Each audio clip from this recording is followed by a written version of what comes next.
question of why I started Arrowhead Lodge comes up a lot, and quite frankly, there's nothing else quite like Arrowhead Lodge.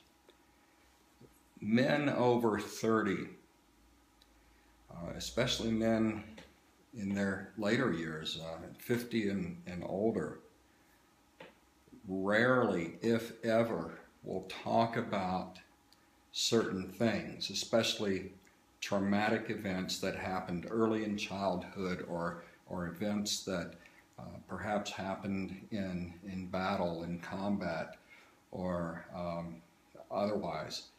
They typically will not talk about those types of things because the rules of our society tell them that they should not, that to talk about traumatic events is something that is unmanly. Many of our clients come to us and they tell us, this is the first time I've ever talked about this, and then they'll go on and talk about it.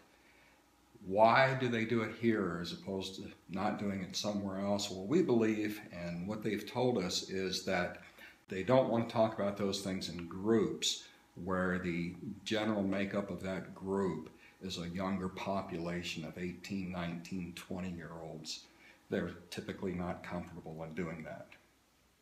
They're not comfortable in talking about those types of things in front of women. When men are in recovery and they're mixed with women in recovery, there's a certain type of posturing and gesturing and behavior that occurs. And one thing a man is not going to do is not look good in front of a woman. So typically they're not going to want to share those deep, intimate, painful, and traumatic events in front of women. So that really is why, in a nutshell, we have Arrowhead Lodge. The men are older, they're in a smaller group, they get individual attention, and most of all, it's simply a safe place for a man to fall apart.